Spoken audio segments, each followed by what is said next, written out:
All right. Hi, everyone. Welcome back to another week of Stage Door Medium. I could pinch myself with our guest that we have today. Um, uh, there's so much to be said, and there are days where you just truly have to thank God for how things have worked out for people that you get to meet. And today's a big one. I would like to welcome the very incredible and talented, insanely talented Tony Award winner, Stephanie J. Block, to the show. Hi, Stephanie. Thank you for being here. Hi, Jimmy. I'm happy to be here. How are you? Today's a really good day, actually. I got good sleep. The little one is in a good mood. We started to introduce her to Sound of Music. So, I'm hopeful. I'm tired. I mean, I think we all wake up with all the things and then we Yeah, have to decide which path we're taking. And I'm taking, it's a good day. beautiful. Julie Andrews Sound of Music or Audra McDonald clips? Yes. Oh, not anything against No. Audra, my gosh. But Audra will yeah, have to be watched separately to enjoy. correct. A Correct. different introduction to the Sound of Music with Audra. But first things first, Julie Andrews. Julie Andrews. I remember every time I would fly to New York as a teenager, it was always on JetBlue. And I remember because it's such a quick flight, it's an hour, I would only get through like she was what, just getting to the Von Trapp house. I'm like, damn it, I gotta go. Well, speaking of sleep too, do you have a weighted blanket? I just got one and it's been a game changer. Isn't that something? I've been giving them out as Christmas gifts. I didn't get one for myself. I think it's because I literally put this sort of pillow on my head, right? And then I've got a big, thick comforter, which I love. And then my dog kind of sleeps on my chest. So I think I've got enough weight, but people are saying I probably should get one. So They're I'll look into great. They're because it's what, great. 10, 15 pounds? I think I've been getting people 15 pounds. It's got 15 or 20. This one was heavy. And immediately when I held it, I'm like, oh, I know what this is. So, um, And it feels good. well, if you're watching at home, and I'm gonna just restate this because I'm assuming we've got some new viewers because of Stephanie today. The point of this show is to sit down with Broadway artists and that I've done readings for, and we really just sit back and discuss the parallels between our work.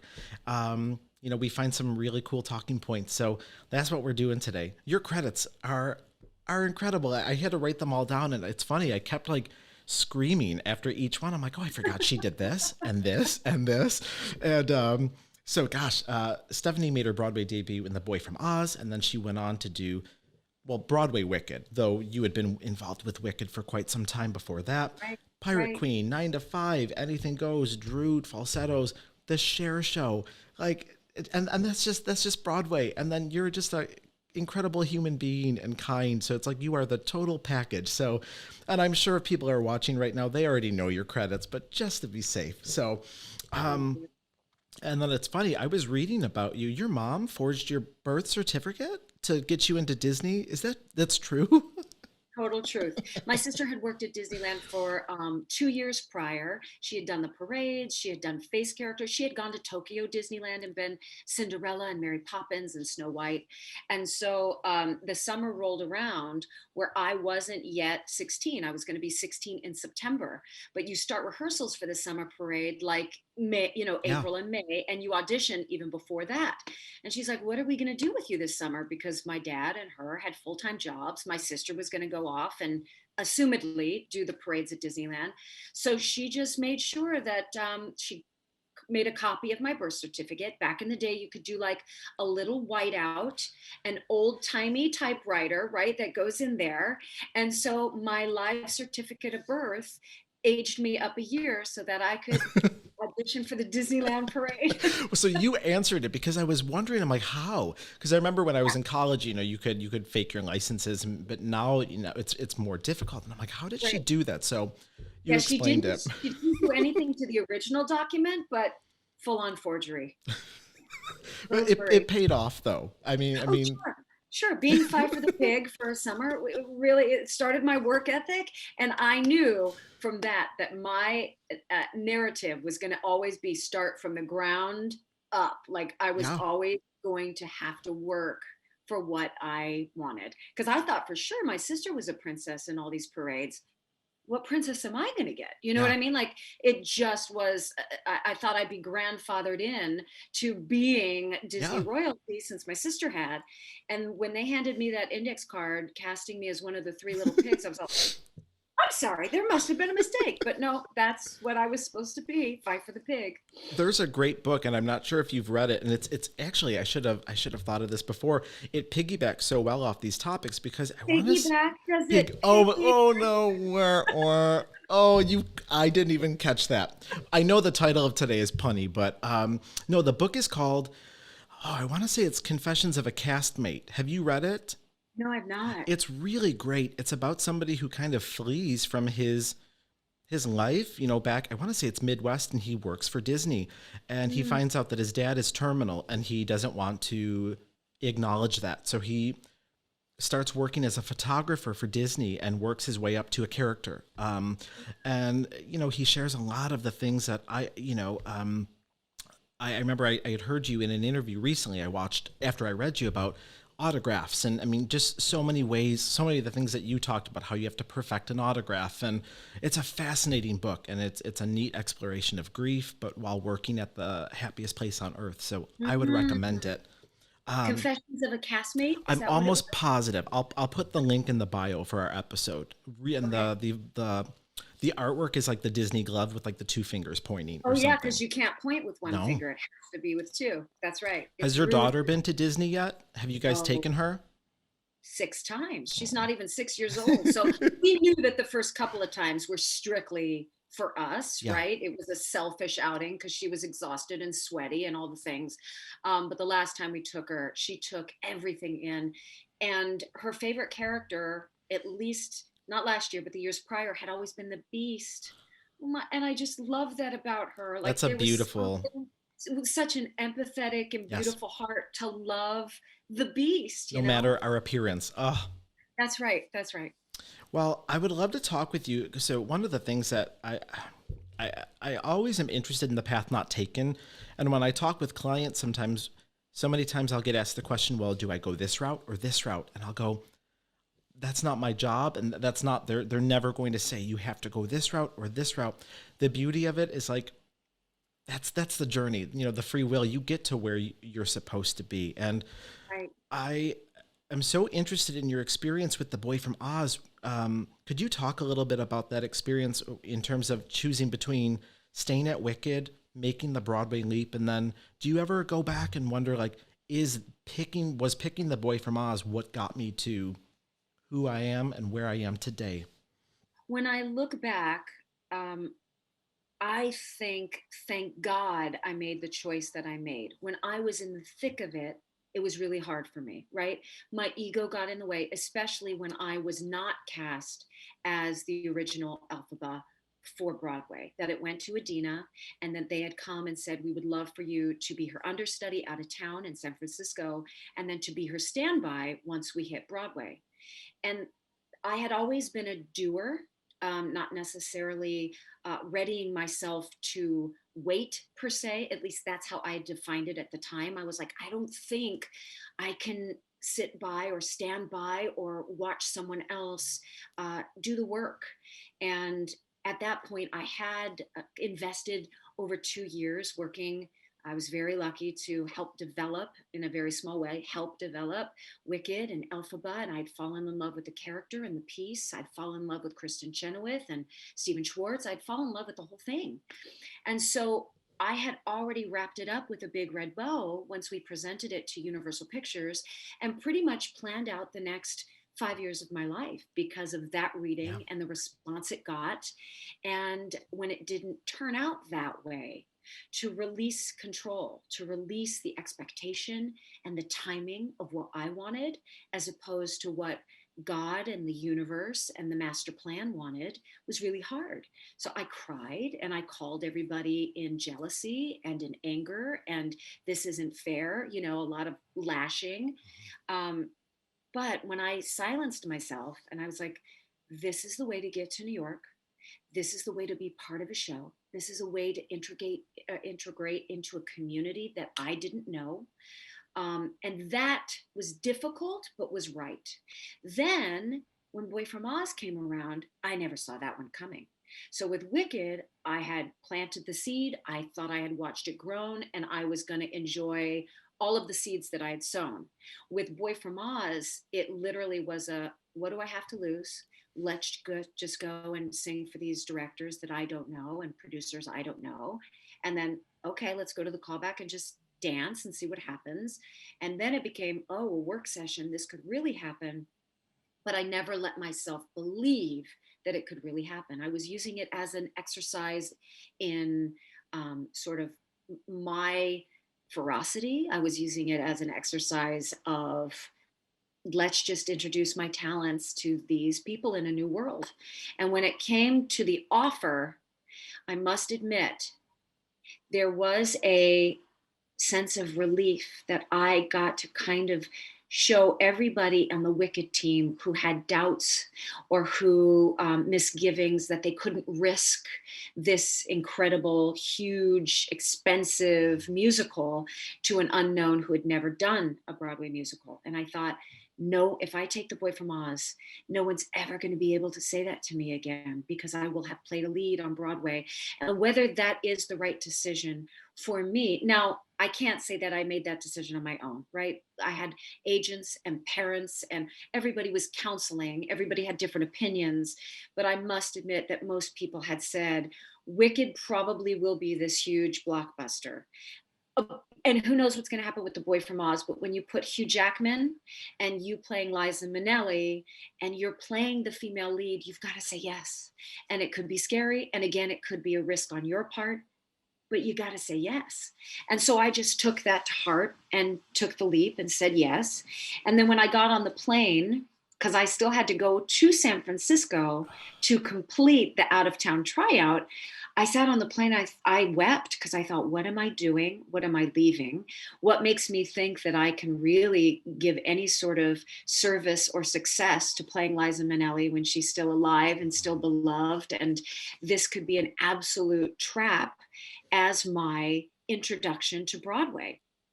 And looking back, I'm glad I did it. But I will say that I also believe in narratives, right? And so there was something that coming into Broadway, playing Liza Minnelli, set in stone my trajectory of what I always felt kind of being the second choice, the second choice, the second choice, the second choice. And that was true. I will not poor me. I'm looking at it with wide eyes. I'm looking at it with knowledgeable wide eyes, looking back at my career and knowing how lucky and grateful and blessed I was. But I was always the second until I wasn't. But it took a lot of time and it took a lot of convincing with myself and with the community at large. So am I glad that I made the choices that I made? Yes. I met my husband by saying no to Wicked on Broadway and taking Wicked on the tour. I grew exponentially saying yes to Liza in ways that I may not have by being the standby for Adina in Wicked. So yes, yes, yes. But at the time, in the murk of it all and the noise of it all, it was, I mean, privileged, because here I have Broadway show. So poor me. But at the time, it really was like, how do I want to introduce myself to Broadway after working toward this goal of getting to a Broadway stage for 19 years? It took me 19 years to get to Broadway. Well, I always tell people too, it's what you as a human being bring to the table. I tell some of my students when they're debating what college do I go to, even if it's not an arts college, just like, I'm like, it doesn't matter. It's who you are. It's what you have in here. It's what you have up here. And like, I'm just thinking as you were talking, I was thinking about Shoshana Bean was a standby at one point in Wicked, and gosh, look at her. That's why I will never say you have to go this route during a reading, or that's making the wrong choice. And there's no clear path. And what's that sentence, right? It's like, where you are is where you're supposed to be. Bingo. You just have to acknowledge it and take lessons from it and go toward your life, right? Don't just sit there and let life come to you. Make the choices, learn from those choices, and then move forward. And it's funny for me, when I really started to go full steam ahead with with Stage Door Medium, I was terrified. I had been doing readings for years, but never having a website, having something like this, where all of a sudden your work in a way is on display. Your name is Right. out there, and Right. I cannot even tell you. I mean, I cried. I went through the same as you. I'm like, are people going to? In a way, it's very much like coming out again, and you have to go. Are people Oh going gosh. to accept me? Are people Yeah. going to write me off? And talk about getting just signs from the universe. Like the minute I put it out there, I mean, it was like boom, boom, boom, boom. And, I mean, and it's not something that I take for granted. Every day I'm like, thank you, thank you. I mean, the fact that I'm sitting here now talking with you is a million in a million years. I never would have envisioned that. And fun story for you. Your Broadway debut was as an audience member. That was my Broadway experience. That was my first Really? show. I will Boy never from Oz was forget. your first show. Balcony of the Imperial, and I remember when you came out, that house like shook Oh, during She Loves to Hear the Music. And yeah. I remember as a closeted kid, there was, and it's branded up here, and I will never forget it. There was a line, I know you know it, where what was it? Was it Beth Fowler? Beth Fowler's on this side of the stage, and he was over here, and he says, I met someone, and she was like, that's lovely. What's her name? And, he gives his name, and there's this huge pause, and then she just says, well, that's lovely too. And to hear an audience erupt into like cheers, and for this closeted gay kid that was like 14 years old to go like, oh my God, like there's a place for everyone. And, where I grew up in a small town, and that I didn't know any other gay people.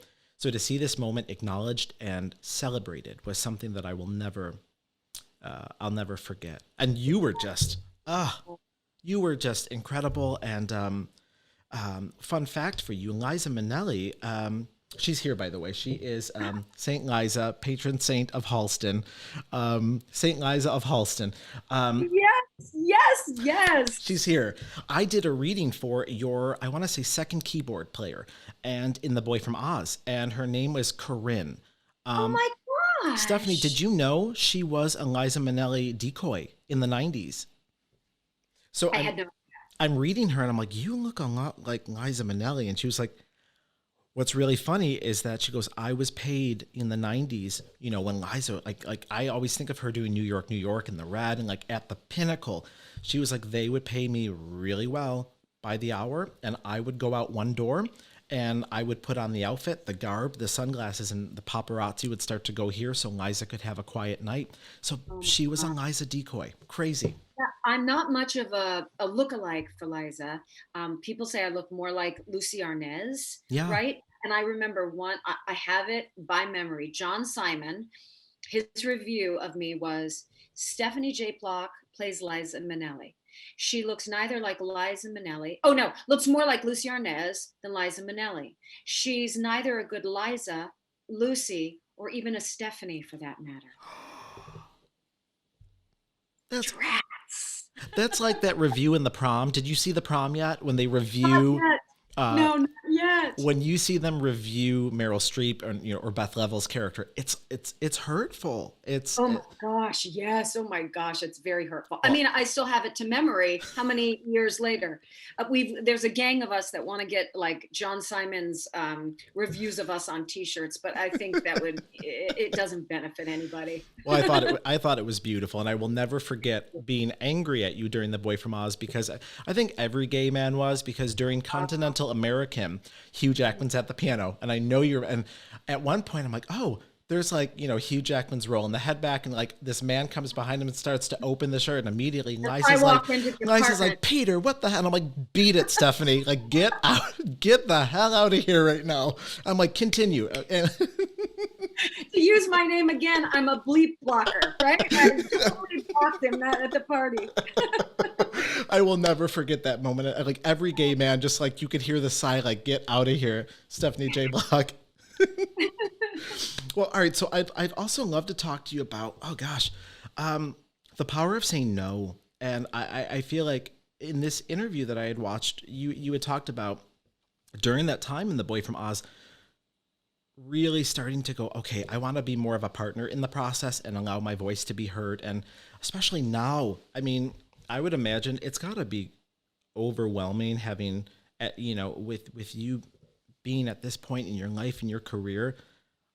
Is it hard to say no? Like, how did you come to find your voice with saying no to projects, with speaking up and going, that's not how I feel about this or the character? It took me a long time. It certainly didn't happen during Boy from Oz. It happened a little bit less with the word no and more with, again, choices. So after the Boy from Oz, I was offered to replace Adina, right? Or take the national tour. And that was another tough choice. Do I get another Broadway credit? And with that no to Broadway and yes to the tour, it allowed me to use my voice more, but just because it was from the beginning. I got to be in the rehearsal room again. I had a Glinda that was starting from scratch, Kendra Kassenbaum. Kendra. We had Joe Mantello in the room, and we got to create our storytelling of Wicked, still honoring what was existing and working on Broadway, but I wasn't plunked into a well-oiled machine that was already happening on Broadway. So by saying no to Broadway, I was saying yes to creating, right? And then little by little, I was using my voice a little more. I can remember in Anything Goes, because that was the first time I was really replacing, like the first replacement for Sutton. And I wasn't even replacing her, I was filling in. She was off to do a pilot, and they needed me for only a month. But I knew that Sutton and I were similar in some ways, but really different in a Yeah. lot of ways. And I had to just put my stamp on. And again, it wasn't a no to Kathleen Marshall or any creative decisions that had happened with Sutton. I just had to say, these are my strengths. Can we please play toward what works for me? A blonde wig will be tragic on your Reno. I need to go red. I cannot do the splits. Can we do something else? I can only kick my face with my right leg. Now, I mean, all these little things that in my language, and a respectful one at that, because I wanted to, again, honor what Sutton had done, what Kathleen had set for the show, but not set myself up for disaster by just saying yes, because I don't want to ruffle any feathers. I had to just change the language to where it was I don't think so, however. And it wasn't really until Falsettos that James Lapine was inviting all of us to the table to allow us to speak to what we felt were the characters in this time, in this place, in this political climate. And then the Cher Show really put a stamp on what that was and how I, as a woman, as an actress who have been doing this a long time, as someone who has walked the walk of life in many different hats, whether that be, a mom, someone with great disappointment, someone with great loss, someone with great celebration. Once you have that life and those learned lessons, and you can come to the table with experiences and speak to them, I think it works. I Yeah. think if you say, this is why I believe, you can't just say, I don't want to, or no, that doesn't work for me. It needs to be, no, and let me tell you why. Or if you'll allow me to express why I think we should go another way. So it's learning the word no, but it's also learning how to finesse it and to explain it and to come from a place, which I've been using this phrase a lot in this time of quarantine, coming to a place using inspiration rather than desperation. You will always be turned off when you're coming to anything with a desperation. But if it's coming from a place that's inspired, people will listen and will at least take it to heart. You may not always get the answer you want, but at least you'll have their attention, and there will be a line of communication if you come with that, no, but let me tell you why, And that's taken me a long time to get to. But I'm starting to know that unless it's a resounding yes, unless I am excited by an idea, that if I don't immediately say, no, thank you, graciously, and maybe not always explaining why, the explanation needs to be deserved, if that makes sense. If Yeah. that, I hope it doesn't sound disrespectful. No, not at But if all. you asked something and there's no spark, if there's no excitement, if there's no inspiration, then I think it betters both sides, the giver and the receiver, to just say, I don't think so. Thanks very much. And you're releasing yourself and you're releasing them. Because if you're begrudgingly saying yes, you're not going to help the other party to reach whatever goal they're hoping to reach. So I have found that no is very freeing. And I have also found that when you are excited, the old improv saying of yes and is extremely freeing. But you have to want to say yes, or else I got to tell you, if you don't tell the truth and tell it quickly, it really just becomes a prison. And that is in every respect of your life. I think the same goes with mediumship. When I first started developing my abilities, there is a temptation to want to say, yeah, I'll read you on the spot, because for some, and because it's popularized on television, I think for some people it starts to become that of like a pony trick of like, well, who's here with me right now? Or what color am I thinking of? I'm like, I'm not a mind reader. And I think there was always that temptation when you first start to go, yes, because I am a people pleaser. Like I want to do things that will make others happy.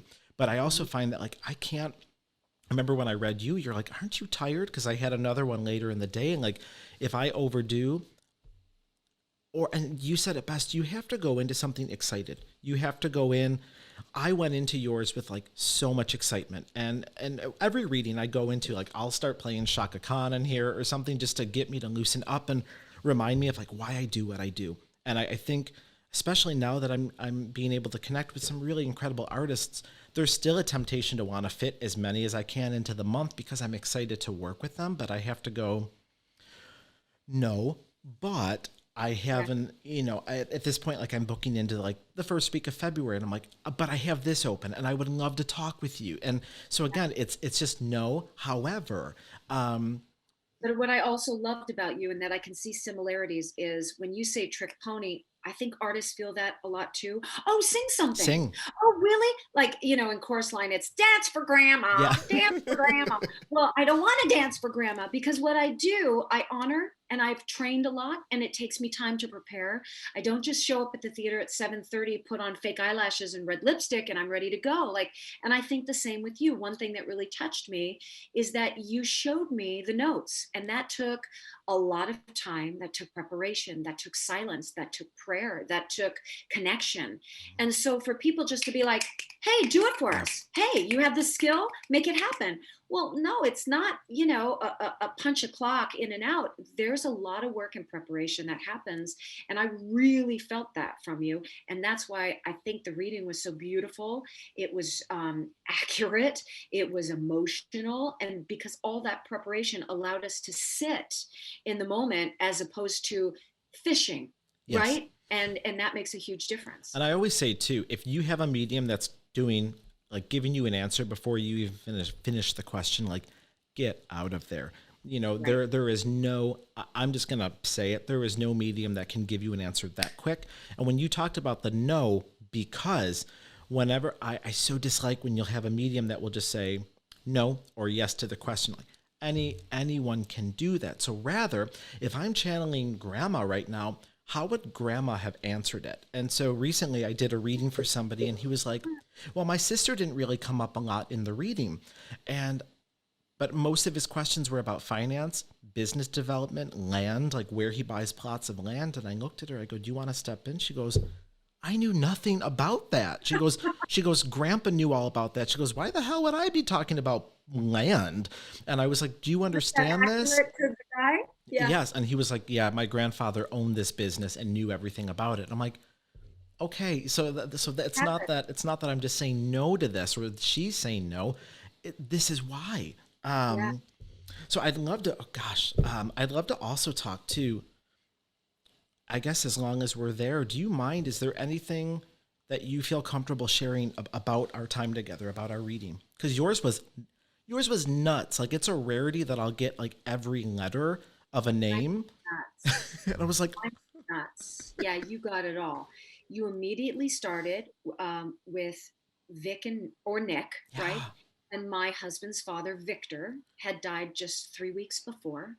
So, and again, Sebastian, thanks you greatly. You sent us an audio recording. I played it for him in the car, and there were several times he had to press pause and just let it marinate. And he was so moved because of not just the accuracy, but the nuance and care, and then the flavor with which his father would speak, the Oh, tone and the humor, right? The little yeah. sort of feisty, fiery humor. Um, and that his place in heaven was the water because they would always sail together and Yeah. they spread his ashes He at said, yeah, I'm on the water. Yeah. Yep. There was a lot of apologizing. That made perfect sense to Sebastian and his family. There was a lot of, oh my gosh, we miss not being by our father's side. His sisters unable to be there at the time of Oh, the yeah. passing, right? They came in from Uruguay and just missed it. You spoke about my grandmother and you said this is very odd, but the first thing out of her mouth was not pleasantries or any, it was jewelry. And Mhm. it's because I wear her diamonds Yep. every day of my life. And that is, I think, you also called her dignified, which I loved because my grandmother always wore, on my mother's side, her Grandma Marie. She was Italian. English was her second language. She couldn't really read English. She couldn't write. So she was very much one who wore silk blouses, hands in the lap, perfectly manicured hands, gold, gold, gold, gold, because that kind of was um, her way of saying I belong here, her way of saying I will find pride in who I am, even though I may not be a part of the conversation. I will sit here with a lot of dignity and I will listen and I will be attentive, but not necessarily, engage in the conversation because she couldn't most of the times. Yeah. So it was either jewelry or cooking with my grandmother. You spoke to one of my, well, he was my first love when I was in my teenage years and in my early 20s, Andy, who Oh, had yeah. passed tragically. So you said I see a, and Mhm. I didn't comment on that yet, and I said yeah, it was tragic. And you see, not to be graphic, but you said I see a lot of blood, and he died in a car accident. He had diabetes. He passed out at the wheel of his car and hit a tree and died instantly, but it was quite, graphic and tragic and bloody.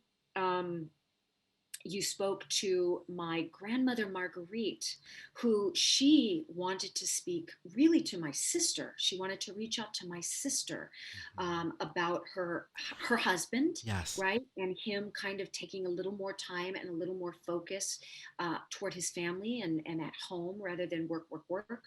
And you spoke, which I loved. Everybody who knows me or has received a autograph from me, my handwriting is a sense of pride. I have beautiful penmanship. I was in all sorts of handwriting competitions. I'm just now teaching my daughter how to, spell words, write Oh, words. And my grandmother Marguerite came through saying, I am so glad and I appreciate how you're teaching Vivi how to write. And that is exactly so. I would sit at my grandmother's kitchen table and always writing my cursive, spelling words, always writing, writing, writing. And you also mentioned that you wanted to make sure you spelt my grandmother's name right, or else she was going to get a little prickly with you. And that was very true too. Like her name, Marguerite, was misspelled a lot, and she always wanted to make sure that that was right. yeah. So you hit on so many specificities that I mean, I couldn't even believe.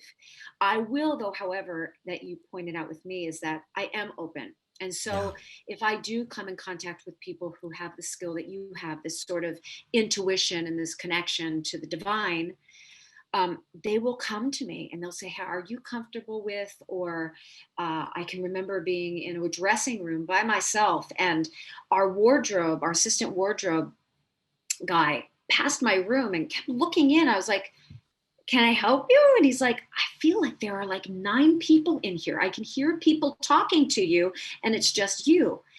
That has been brought to my attention a lot. The sort of gaggle of angels or spirits that are around me. I walk feeling very safe, knowing that I'm protected. Of course, I take all of the earthly measures to protect Sure. myself, my family. You also mentioned that Andy is with me in the car before you knew it was a car accident, that he's my angel in the car. And that brought me to my knees because, of course, he would want to protect me while I'm driving with my child or whatever. Um, but I'm also a believer, not to bring in a sort of negativity, but No. I've also been raised and believe that where there is light, there is darkness. Where Yeah. there is good, there is evil. Where there's positive, there's negative.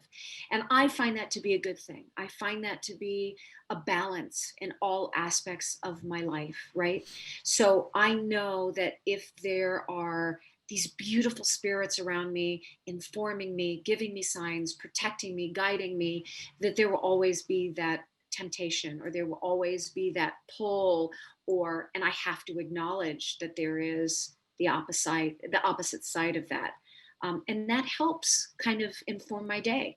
That helps me stay on course to the white light, to the Yeah. good, to the God, to the Christ conscious. I Yeah. always want to be talking to my angels and to God and praying, even if it's not, opening the Bible per se, but there is a constant dialogue. Um, and constant in gratitude. I Bingo. just have to walk in gratitude, because knowing that there is all this other darkness, sickness, negativity, if we can't look at all the gifts that we have, it's easy to be pulled into this kind of commiseration and this sitting in the muck. Yeah. And I can get myself there, but I refuse to sit there. I will not allow myself to sit there. And that only comes from gratitude and prayer and acknowledging all the light and beauty that I think we all have in our lives. We just have to pay attention to it.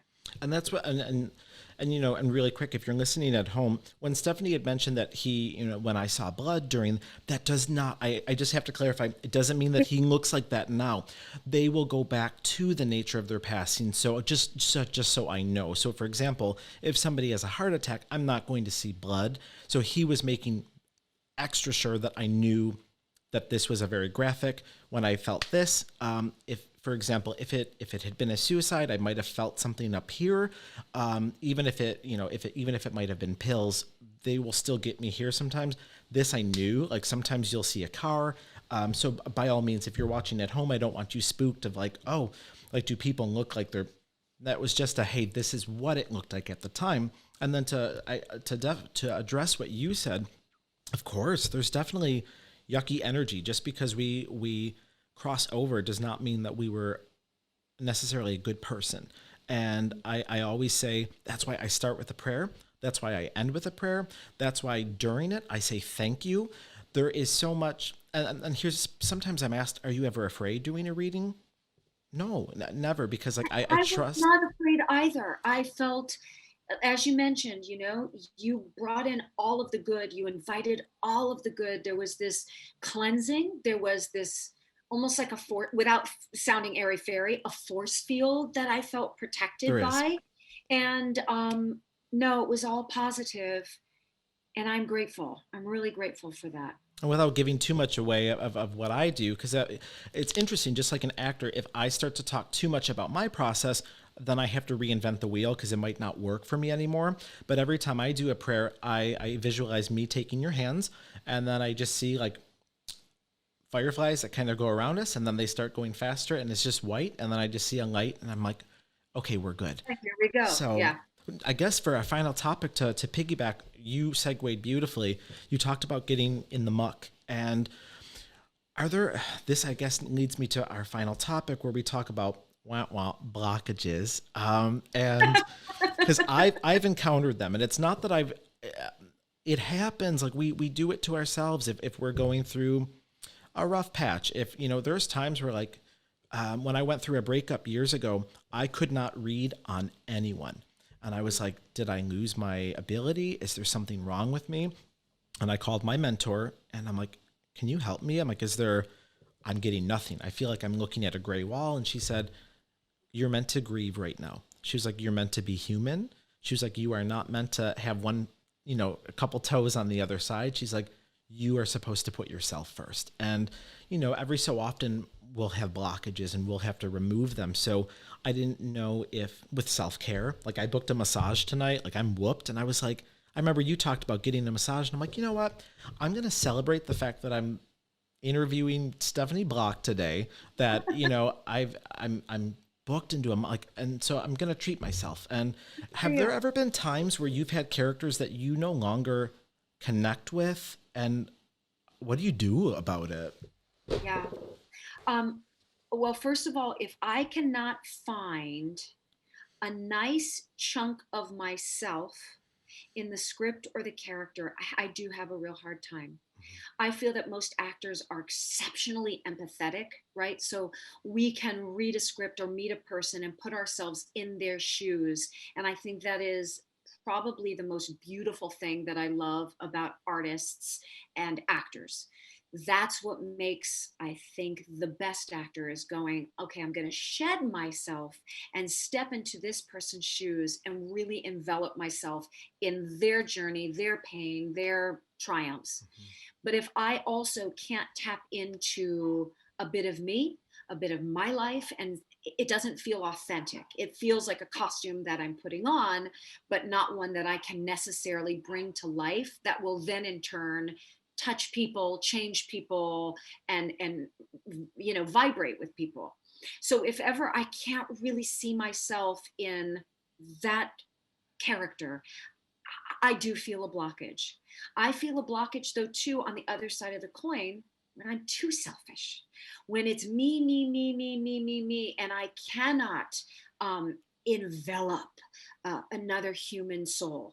Or if I want to fix the character, which is very much me, I'll look at these beautiful characters that I want to sink my teeth into because they're flawed and there's so many life challenges, and it's going to run the gamut in that 2.5 hours of the highest of highs and the lowest of lows and betrayal and all this stuff. But then if the character is not doing things that I necessarily deem for my life morally correct, or gosh, why would she make that choice, or whatever, and I want to fix them, ooh, that's never going to work out for me. Longevity too, I'll be honest, right? There were plenty of times as Elphaba when I finally took my last bow as Elphie. It was 2008, and I in some capacity had been part of Wicked for almost 8 years. So the love was always there, but the freshness may not have always been there.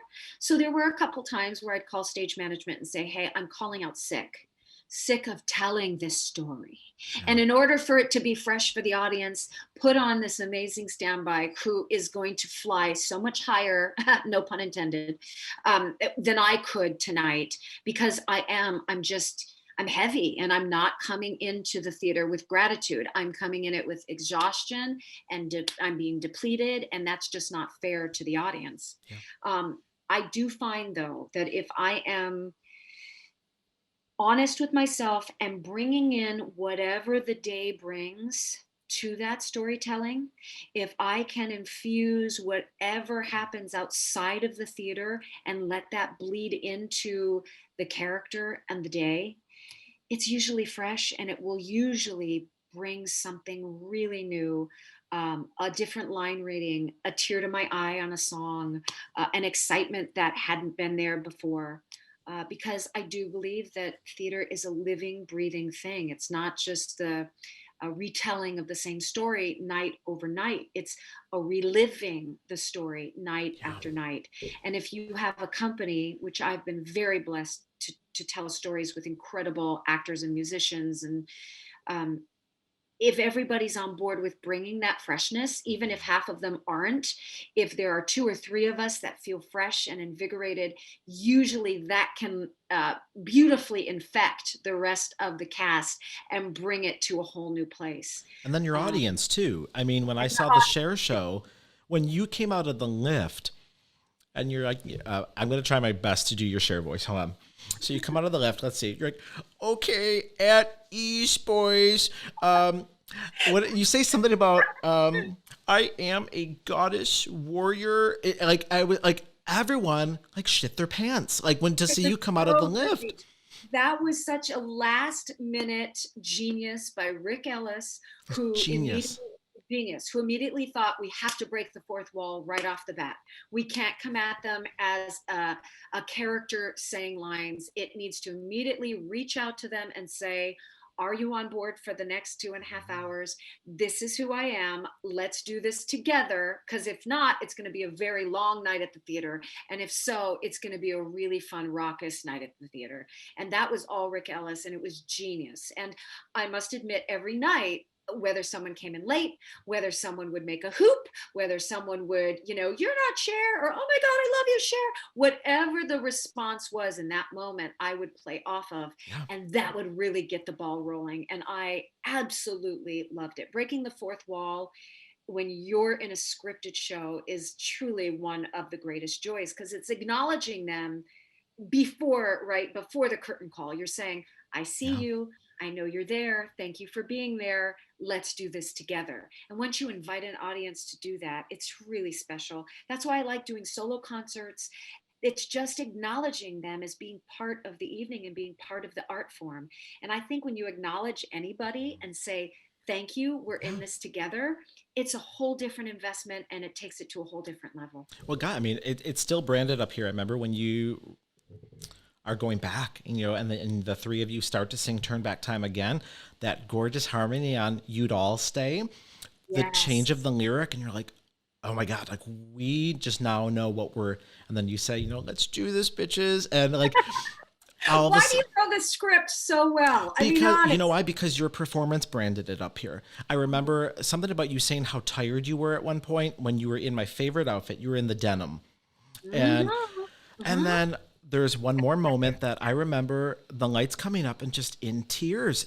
It was the end of Act One with Song for the Lonely, and just I really quick, and then I promise we'll wrap up. I do have to ask, did you have a hand in crafting, in saying, I think there should be 3 Chers? Because there's something so deeply, to me, spiritual about that choice of calling on our future self, our past self, our present. Because I'm a firm believer that there are times when when we're not strong enough to, I don't want to get emotional about it, but when we're not strong enough to do something on our own, in addition to our loved ones on the other side, we call on different parts of our highest and best self to help us through. And I will never forget seeing that hand go out to one of the Chers, and then you got her up, and you guys just start walking toward the light at the end of Act One, and that's why I remember these things so well. I mean, did you have a hand in saying let's have 3? I wish I would have. This device was completely all Rick Ellis, but it was the device that made me say yes. It was genius. Because I had played Liza Minnelli, I thought I had done this process. I know what this looks like artistically. I know what a challenge it is. And when it works, it's very gratifying. But when it doesn't, it is detrimental to the artist, to the individual. And when I kept saying no, no, no to this role, thinking that I had already experienced artistically what this looked like, it was Jason Moore, our director, who said, I want to take you to dinner and I want to explain to you what this looks like, because it is a storytelling on a spiritual level. And those that will get it hard, and it will hit them hard. And both he and I are advocates of therapy. And so when he was explaining what this looked like, I was like, oh my gosh, I was just with my therapist, who I was bringing up things from my past. And my therapist said, I have to ask the 12-year-old you to sit in a chair over there, because this is an issue we can look at later. But this 12-year-old girl is so hurt that we're not going to be able to do the work we need to do this afternoon if I'm talking to her. So go tell her to sit in that chair and tell her we're not ignoring her. We'll get back to her.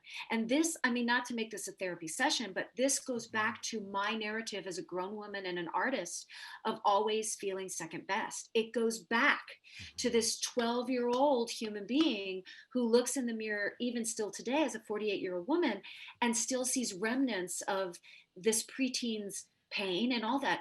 And that's what the Cher Show was. Yes. And so that's what sold me. It wasn't necessarily all the glamour of Cher, although I did come to love all of the things that made Cher Cher. Sure. I was able to see all the things that made me me, and all the pains in the younger me and the middle me and the journey that I wanted the older me to take. And it wasn't until I fused both of those that this piece made sense to me. So I wish I would have had more of a say in crafting it. The crafting it was already there, but I do want to take a little bit of ownership of how it was presented, because the only way I wasn't blocked and I was able to live freely within this boundary of being someone else was to start embracing, we called it Sherapy. We were having Sherapy, talking to all of our different selves at these different chapters in our lives. And I found great solace in that as a Stephanie, as well as a Cher. This one's just for you. So you worked at Disney as a Belle, but now as an adult, what's your favorite Disney ride to go on? Oh, wow. It's a small world. Does that say a lot about me? Really? I love it. I And let me tell you why. Yeah, Because why? there's a backstory to It's a Small World. That whole display was by a woman animator named Mary Blair, who was so tortured. So she was a drunk. She was beaten by her husband.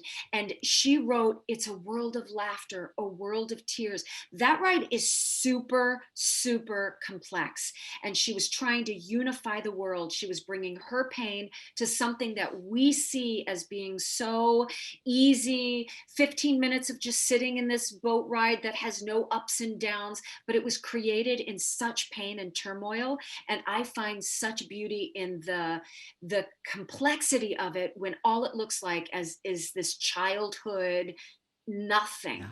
And it's really deep. So there you go. Do you have her book? There's the work of Mary.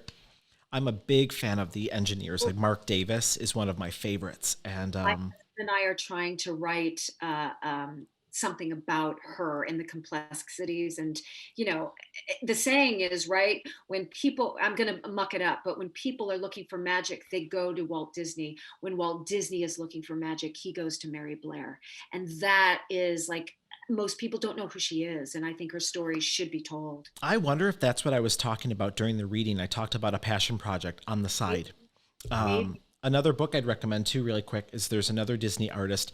The book is called Woman from the Black Lagoon, and it's about a Disney artist named Millicent Patrick who worked for Disney. She trained there, and then she created the creature from the Black Lagoon.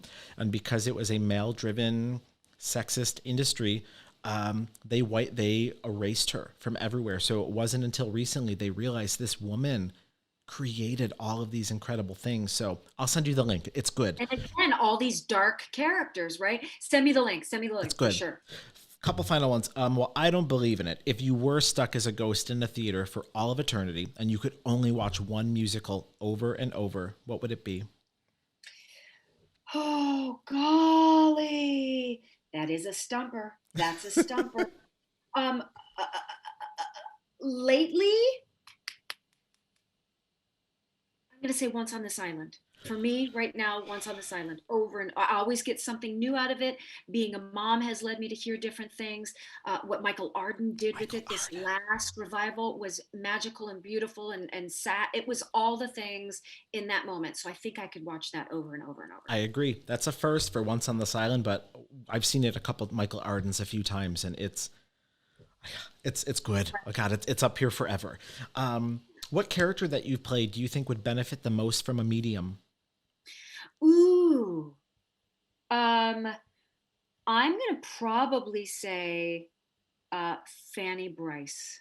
I think, again, another woman with a lot of pain and a lot of insecurities, but used her humor. But I think there was a lot of her past that, the lack of having a father, a lot of her past that she might have been haunted by. And if she could get some of these answers, who knows if she would have still been the artist that we've come to know and revere, but she might have benefited from that.